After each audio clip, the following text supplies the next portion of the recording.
నమస్తే, welcome to Telugu రాజ్యం. ప్రస్తుతం మనతో పాటు ఉన్నారు అడ్వకేట్ బాలా గారు ఉన్నారు. నమస్కారం బాలా గారు. నమస్తే. ముఖ్యంగా దేశంలో ఆర్థిక పరిస్థితి అంటే ఎమర్జెన్సీ విధానమే వచ్చినట్టు కూడా అనుకోవాలా? ఎందుకంటే ఇండిగో సంస్థ ఎయిర్లైన్స్ ని దాదాపుగా 1000 విమానాల వరకు నిన్నైతే రద్దయిన పరిస్థితి. ఇవాళ 1000కి మించి 800 కూడా రద్దు చేస్తున్న నేపథ్యంలో అసలు ఇది ఎవరు తప్పు అనుకోవాలి? దీని వెనకాల ఎవరైనా ఉన్నారా, లేకపోతే ఎవరి నిర్లక్ష్యము ఏంటి అంటే ఏం చెప్తారు సార్? మనం ఒకటి కథ విన్నాం ఎప్పుడో ఒకసారి, ఫర్ సేల్ అని విన్నాం. ఓకే, ఈరోజు India for sale, state for sale, అంటే ఆంధ్రప్రదేశ్ ఫర్ సేల్ అన్న విధంగా తయారైపోయింది.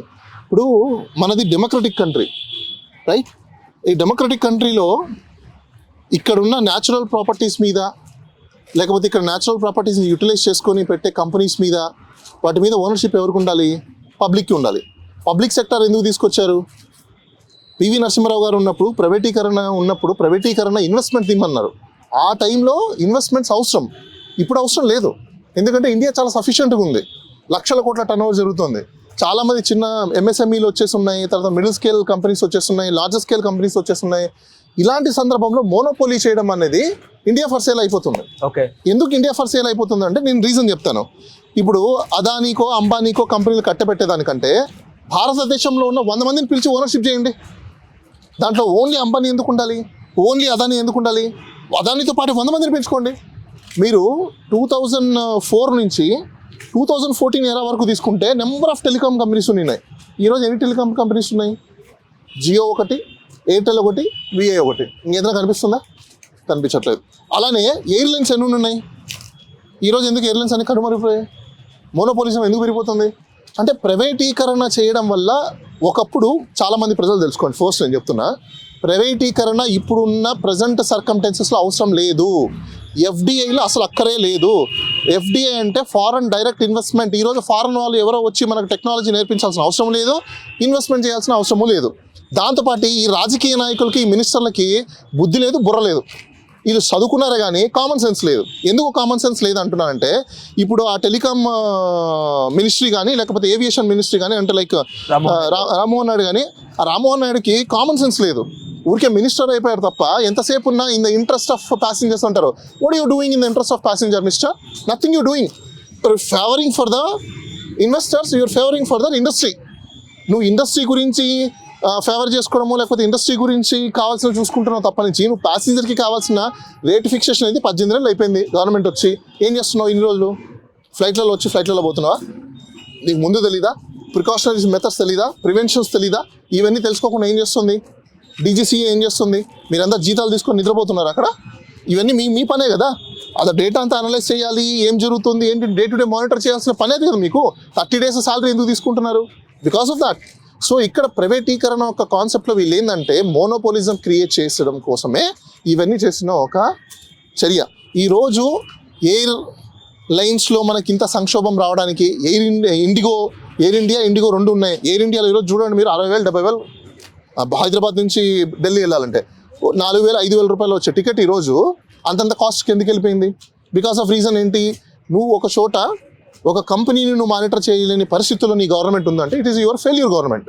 You must be resign. ఎందుకు మస్ట్ బి రిజైన్ అంటున్నా అంటే your failure executor. When you don't know, you doesn't have a competency or capacity, you cannot run.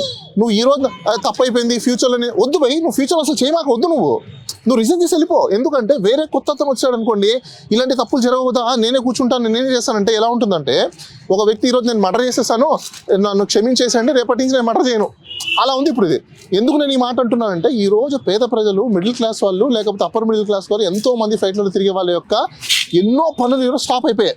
ఎంతో నష్టం జరిగింది వాళ్ళకి, లక్షల కోట్ల రూపాయలు వాళ్ళకి నష్టం జరిగి ఉంటుంది. పర్సనల్ లైఫ్ డ్యామేజ్ అయి ఉంటుంది, ఎన్నో జరిగిపోయి ఉంటాయి.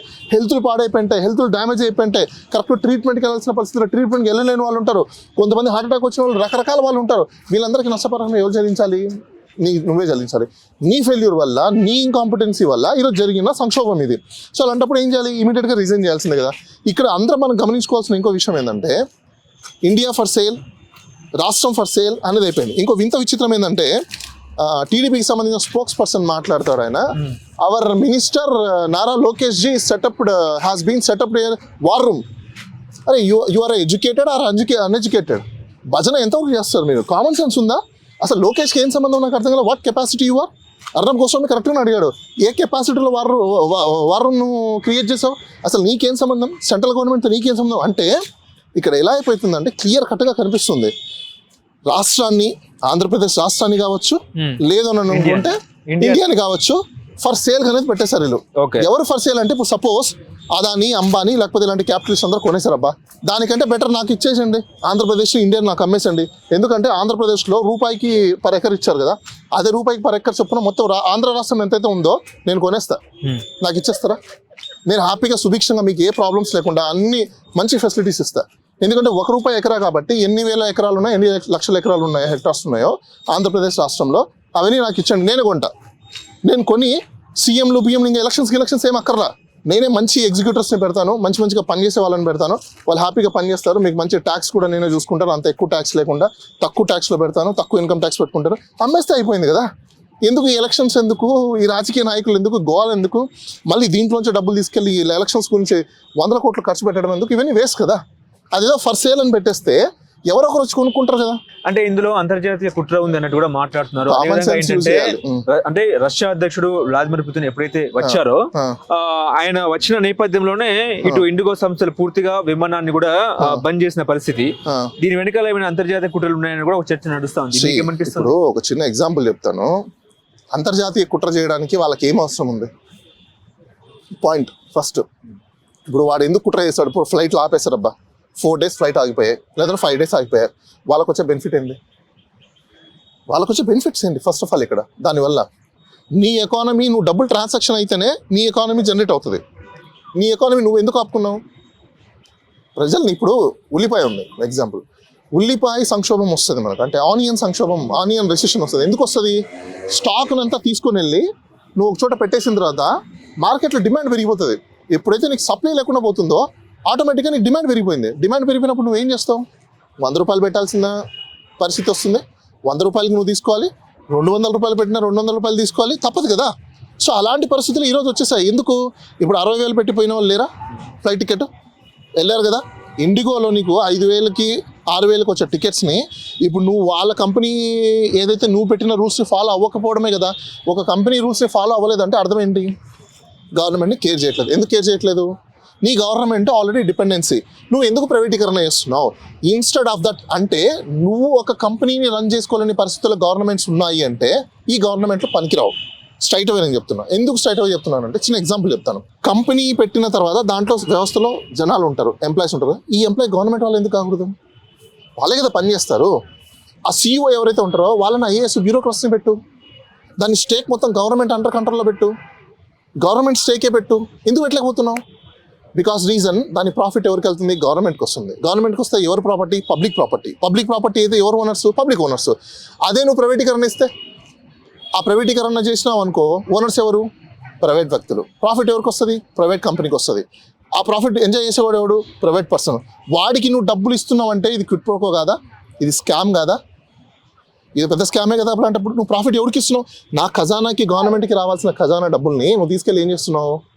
ప్రైవేట్ వ్యక్తికి ఇండైరెక్ట్లీ ఇస్తున్నావు. Direct or indirect scam is scam. ఇప్పుడు 2G స్కామ్ ఉంది. 2G స్కామ్ ఏంటి? లైసెన్స్లు తక్కువగా అమ్మావు అని చెప్పేసి అని, అవునా? చంద్రబాబు నాయుడు మీద లిక్కర్ కేసు ఏంటి? గవర్నమెంట్కి రావాల్సిన ఏదైతే లైసెన్స్ ఫీజు ఉన్నాయో ఆ ఫీజెస్ అన్నీ కూడా నువ్వు గవర్నమెంట్కి రానివ్వకుండా ప్రైవేట్ వ్యక్తులకి వే ఆఫ్ చేసావు. ఎందుకు వే ఆఫ్ చేసావు? బేసికల్గా చంద్రబాబు నాయుడు కాన్సెప్ట్ ఏంది?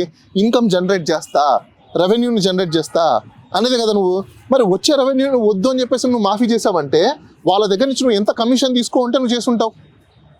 ఇన్ ద ఇంట్రెస్ట్ ఆఫ్ వెండర్సా, in the interest of people అని ఆలోచించాలి. In the interest of people ఆలోచించాలి. కానీ నువ్వు ఏం ఆలోచించావు? In the interest of vendor ఆలోచించావు. ఇక్కడ కూడా రామ్మోహన్ నాయుడు ఏదైతే ఉన్నారో ఫెయిల్యూర్ మినిస్టర్ అని ఎందుకు అంటున్నారంటే అందరూ కూడా, నువ్వు ఊరికి వచ్చేసి in the interest of people కాబట్టి మేము లగేజ్ని బాగా చూసుకోమని చెప్పాం, లేకపోతే టికెట్స్ రీఫండ్ చేయమని చెప్పాం. That is not the solution. Solution అది కాదు. ఈ సంక్షోభం రావడానికి నీ ఫెయిల్యూర్ కాబట్టే కదా. నువ్వు ఇచ్చిన గైడ్ లైన్స్ ఏవైతే ఉన్నాయో, లేకపోతే లైసెన్స్ ఏవైతే ఉన్నాయో, నువ్వు గవర్నమెంట్ కంపెనీ ఎందుకు రన్ చేయలేకపోతున్నావు? గవర్నమెంట్ ఎయిర్లైన్స్ నువ్వు ఎందుకు పెట్టలేకపోతున్నావు? ఎందుకు సబ్సిడరీ ప్రైవేటీకరణ చేస్తున్నావు? నువ్వు ప్రైవేటీకరణ చేసినా కూడా నీకు అదే ఈ ఇండియాలో ఉన్న వ్యక్తులే కదా పనిచేస్తారు, వేరే వాళ్ళైతే ఏం పని చేయరు కదా. ఏం వీళ్ళు గవర్నమెంట్ ఎంప్లాయ్ అవ్వకూడదా? ఎందుకు అవ్వకూడదు? అంటే ప్రాఫిట్ మీరు వేరే వాళ్ళకి ఇవ్వాలి. ఇప్పుడు అదాని, అంబానీ అంటే వీళ్ళు ఇండియాని మొత్తం కొనేసుకున్నారా? India for సేలా? ఈరోజు మనం రీసెంట్గా చూసాం, ఎక్కడ బొగ్గుల గనులకు సంబంధించిన ఏంటి బొగ్గు అక్కడికి పోలీసు వాళ్ళని పంపించి ఆ ప్రజల్ని కొట్టడం ఏంటి నాకు అర్థం కాల. In the interest of nation, what is in the interest of nation అంటే పబ్లిక్ని హింసించి కొట్టి అలా చంపి ఊర్లు ఖాళీ చేసేది ఇన్ ద ఇంట్రెస్ట్ ఆఫ్ నేషనా? ఎవరైనా మీకు చెప్పింది ఇలాంటి పాలసీలు? ఎక్కడి నుంచి నేర్చుకొచ్చారు? డెవలప్మెంట్ అంటే ఎక్కడ చేయాలి? అన్డెవలప్డ్ ల్యాండ్స్లోనూ డెవలప్మెంట్ చేయాలి. అగ్రికల్చర్ ల్యాండ్స్లో మంచి పొటెన్షియల్ ఉన్న ఆగ్రోకి సంబంధించిన ల్యాండ్స్లో అక్కడ పోయి డెవలప్మెంట్ అంటావు ఏంటి? ఏ స్కూల్లో చదువుకొని వచ్చారు మీరందరూ? అంటే ఏబీసీడీలు చదివారా ఎల్కేజీలో? నాకు తెలిసి ఎల్కేజీలో చదివి ఉంటారు వీళ్ళు. ఎల్కేజీలో ఏబీసీడీలు చదివి ఉంటే వీళ్ళకి డెవలప్మెంట్ అంటే మీనింగ్ తెలిసి ఉండేది. డెవలప్మెంట్ అంటే అన్డెవలప్డ్ ఏరియాలో చేసేది డెవలప్మెంట్. ఆల్రెడీ డెవలప్ అయిపోయిన ఏరియాలో నువ్వు అక్కడ డెవలప్మెంట్ చేస్తా అంటే ఏంటి? హైదరాబాద్ ఉంది, హైదరాబాద్లోకి వచ్చేసి ఈరోజు జూబ్లీస్ బంజారాస్లోకి వచ్చి నేను డెవలప్ చేస్తా అంటే ఉమ్ముతారు ఎవరన్నా? ఈరోజు ఇండియా పరిస్థితి అదే.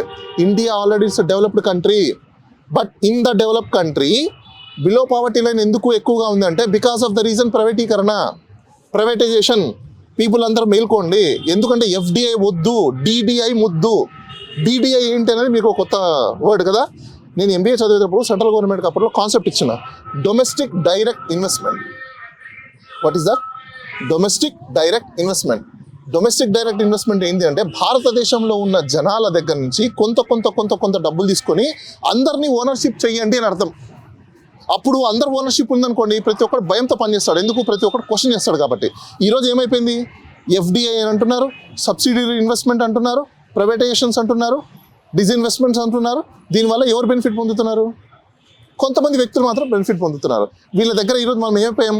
చెప్రాసిల్లా మారిపోయాం. ఇదే మాత్రం కొనసాగితే భారతదేశంలో మళ్ళీ సివిల్ వార్ వచ్చే అవకాశాలు కూడా చాలా ఎక్కువగా ఉంటాయి.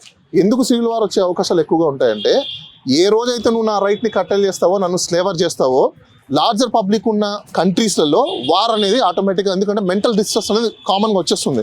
ఎప్పుడైతే సైకలాజికల్ డిస్ట్రెస్ అనేది స్టార్ట్ అయిపోతుందో ఆటోమేటిక్గా ఇంబ్యాలెన్స్ అయిపోయేసి వార్ జరిగే అవకాశాలు ఉంటాయి. ఇంటర్నల్ వార్ జరుగుతుంది.